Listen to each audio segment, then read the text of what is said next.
Spoštovane, spoštovani.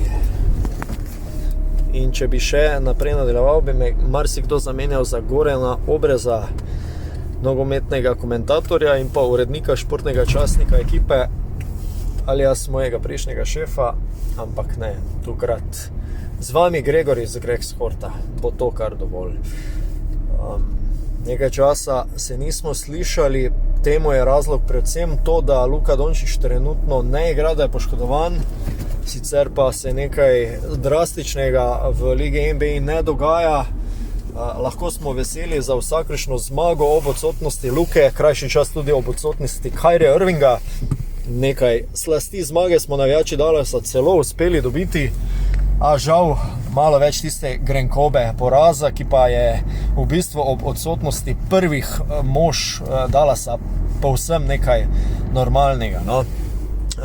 Ne moremo pa reči, da se ekipa ne bori po svojih zmožnostih, le večkrat je nekoliko prekratka proti ostalim, v tem primeru favoriziranim ekipam. Zdaj recimo na zadnje dvakrat proti Denverju neuspešna, predvsem škoda tiste domače tekme, ko je Dallas večino časa celo vodil, imel odličen vstop v srečanje, ampak proti koncu se pa žal ni izšlo. Malenkost več nas, kar se tiče slovenske košarke, navdušujejo tekme oziroma srečanja zmage C9 Olimpije, tisti, ki spremljate evropski pokal.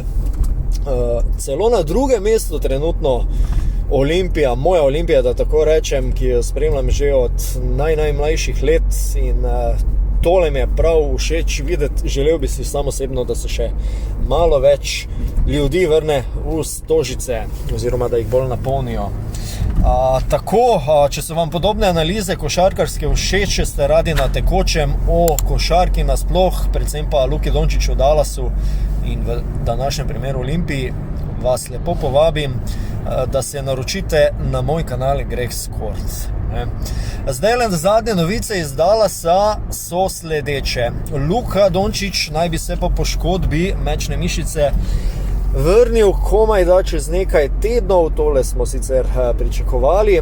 Zdaj natančnejša predvidevanja govorijo o tem, da bi Luko na parketu oziroma v dresu Dallasa pričakovali tam nekje pred All-Star vikendom, se pravi malenkost po začetku februarja. To so tiste najbolj optimistične napovedi.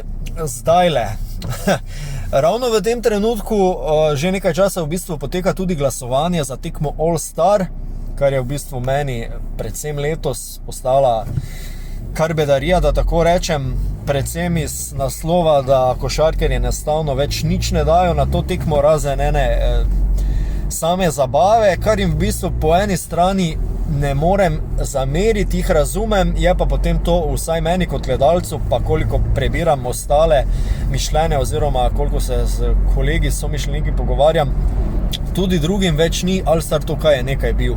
Če smo včasih govorili o tekmi totalnega prestiža, zdaj le govorimo o eni dobesedno zafrkanci z ogromno zakulisnega dogajanja, ki je v bistvu z leti postalo veliko bolj zanimivo kot pa dejansko samo srečanje, kar v bistvu meni absolutno ni všeč, ampak glejte, tako pač je, vedno več je mladih fantov, časi se spreminjajo in ni več tistega naboja tekmovalnega, gre se v bistvu samo za neko tekmovanje v metu trojk sredi glavne tekme. Čeprav imamo seveda še vedno posamečno tekmovanje v trojkah, pa spretnostne poligonijo, pa še vedno staro dobro zabijanje, ne, ampak bolj kot ne, to več ni to, kar je včasih bilo. Tukaj se verjetno lahko poenotimo v mišljenju.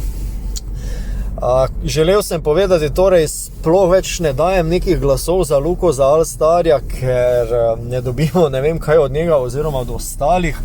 Plus vprašanje, kako bo letos sploh za njegovo udeležbo. Tudi če bo dobil dovolj glasov, po zadnjem štetju je bil na 3. mestu, takoj za Sheldom Gilgeousem Alexandrom in pa Stephom Curryjem. V bistvu za Stephom Curryjem zaostaja pičlih nekaj tisoč glasov, kar se v bistvu da 1, 2, 3 nadoknaditi, ker mislim, da samo prva dva direktno sta uvrščena na na tekmo, sicer bo pa tako ali drugače bi bil oziroma bo najverjetneje izglasovan strani tistih, ki o tem odločajo, ampak bistveno vprašanje je, če mu bo klub sploh dovolil, glede na njegov zdravstveni karton, pa spet, če si on to sploh letos želi, če ne bi želel še mogoče malenkost dodatnega odmora, ali pa če bi se do tistega trenutka že pozdravil, če ne bi želel malo več dodatnega treninga v telovadnici, ker je zdaj pač že res lep čas odsoten, ne.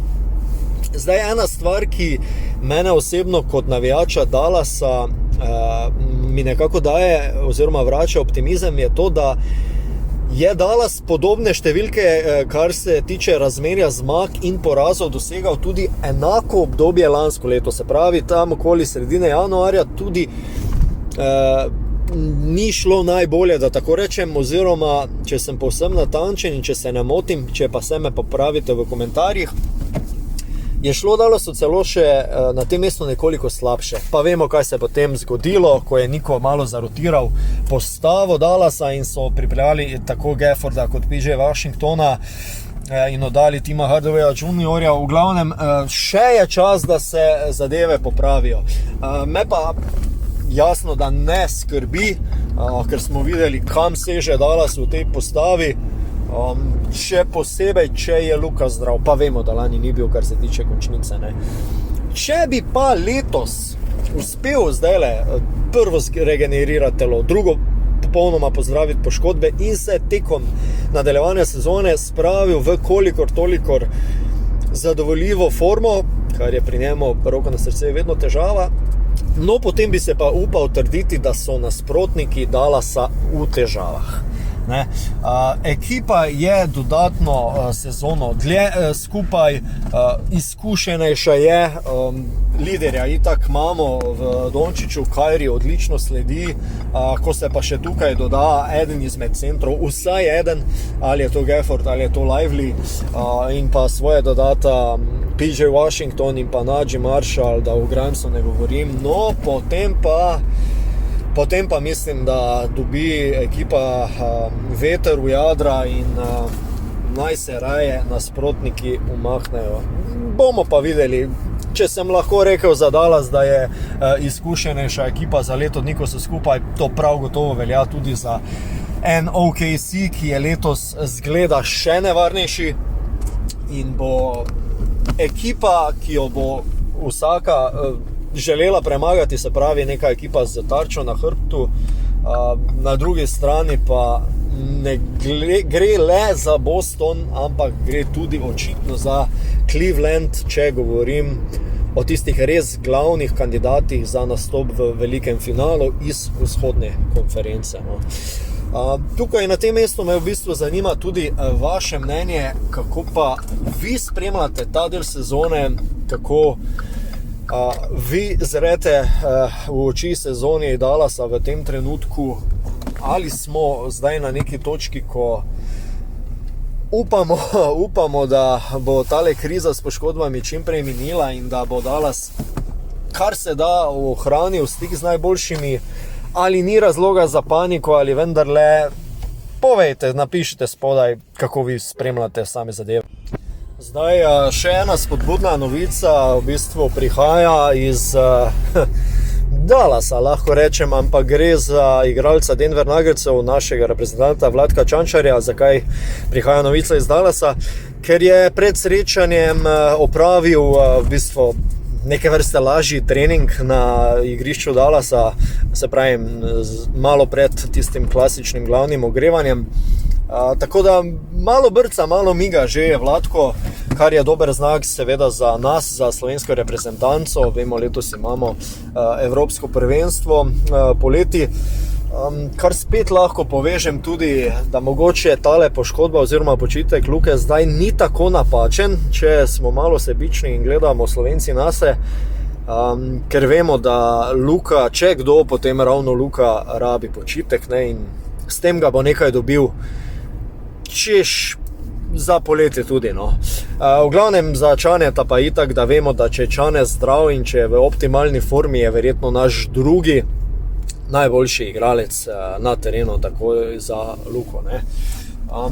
Veseli tudi, če se pogledamo malo v ostale naše fante, da tisti zdajle klasični reprezentanti, ki lahko sodelujejo, igrajo. Tukaj predvsem mislim na Klemna Prepeliča, na Luko Ščuko, ki se veliko bolje znajde zdajle v Nemčiji, kot se recimo pri Olimpiji, pa dobiva tudi več priložnosti. Tudi mladi reprezentanti, Padjen, Cerkvenik in ostali, Stergar, dobivajo priložnost za igro. Bomo pa videli, kaj bo na centrskem položaju. Zdajle Josh Nebo, to je že znano, da bo odsoten vsaj še 4 mesece. Zdajle tista naša neka rezervna opcija na položaju centra naturalizacije. Žiga Dimec je seveda že povedal, to sem že v prejšnjem mojem podcastu govoril, da je zaenkrat prekinil, zdaj ali je to začasno ali dokončno, reprezentančno udejstvovanje. Tudi o razlogi sem že zadnjič govoril, tako da mogoče zdaj tega ne bi ponavljal. Ampak ja, no. Sicer je pa do poletja še kar nekaj časa, upajmo, da se naši ognejo raznim neprijetnostim, kar se tiče poškodb. Hkrati pa mogoče še lahko kdo eksplodira, opozori nase in povzroči kakšno sladko skrb našemu selektorju, ne. Zdajle mogoče to včasih pozabim, pa bom zdajle kar izkoristil.